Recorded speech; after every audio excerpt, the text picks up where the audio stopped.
साल 1993 में हुए मुंबई ब्लास्ट केस में संजय दत्त का नाम सामने आया था, जिसने उनके फैंस के साथ साथ पूरी बॉलीवुड इंडस्ट्री को हिलाकर रख दिया था। मुंबई ब्लास्ट के इस केस की जांच मुंबई पुलिस के पूर्व कमिश्नर रहे आईपीएस राकेश मारिया ने की थी।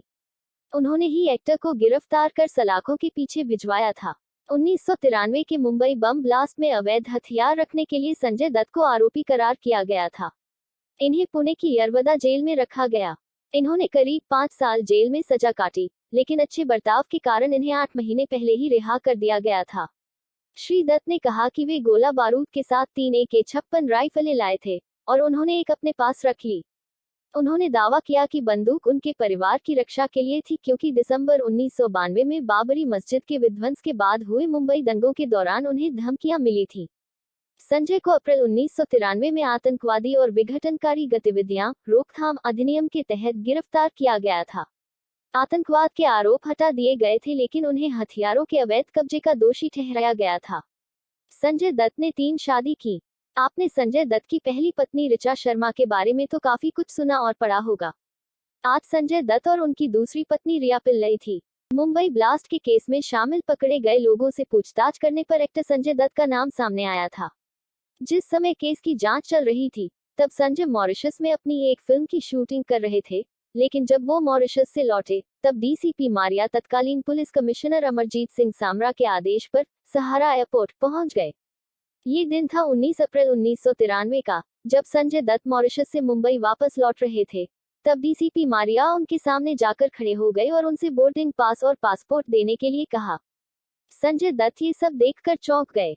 हालांकि उन्होंने बिना कोई सवाल किए अपना बोर्डिंग पास और पासपोर्ट उन्हें सौंप दिया और यहीं से डीसीपी उन्हें अपनी एम्बेसडर कार में 2 सिपाहियों के साथ बिठाकर मुंबई पुलिस क्राइम ब्रांच के ऑफिस लेकर चले गए थे।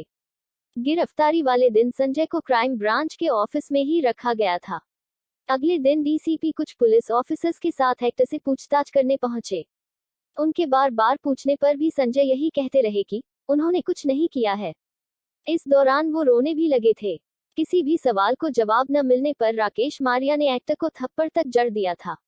हालांकि बाद में उन्होंने डीसीपी मारिया से अकेले में बात करने की विनती की, जिसे उन्होंने मान ली। इसके बाद एक्टर ने बच्चों की तरह रोते हुए कबूल किया कि हथियार उनके घर पर ही रखे गए थे और उन्होंने अपने दोस्तों से कहकर उन्हें नष्ट करवा दिए हैं। संजय के इस कबूलनामे के बाद उनके साथियों को भी गिरफ्तार कर लिया गया था और उन्हें अदालत में पेश करने के बाद पुलिस हिरासत में भेज दिया गया था।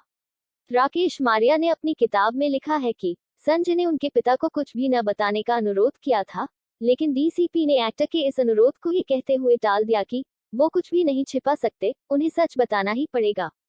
इसके बाद उन्होंने संजय दत्त का सामना उनके पिता और तत्कालीन सांसद रहे सुनील दत्त से कराया। अपने पिता को देखते ही वो फूट फूट कर रोने लगे और उनके पैर पकड़कर माफी मांगने लगे। मारिया अपनी किताब में लिखते हैं, जैसे ही वो अंदर गए, उन्होंने अपने पिता को देखा और तुरंत फूट फूट कर रोने लगे। उन्होंने अपने पिता के पैर छुए और कहा, माफ कर दीजिए, प्लीज मुझे माफ करें, मुझसे से गलती हो गई, मैंने गलती की है, मैंने उसे कबूल कर लिया है। अपने बेटे के इस कबूलनामे के बाद सुनील दत्त सदमे में थे। मारिया लिखते हैं, इस दौरान मेरी नजरें सिर्फ सुनील दत्त पर टिकी थी। उनके चेहरे के भाव को बता पाना बहुत मुश्किल है। उनके चेहरे का खून सूख चुका था। ऐसा लग रहा था जैसे बेटे संजय के कबूलनामे के बाद उनकी सांसें रुक चुकी थी। उन्होंने जो सुना था, उस पर वो विश्वास नहीं कर पा रहे थे। संजय के इन कामों ने उनके आत्मविश्वास की नींव को हिला दिया था।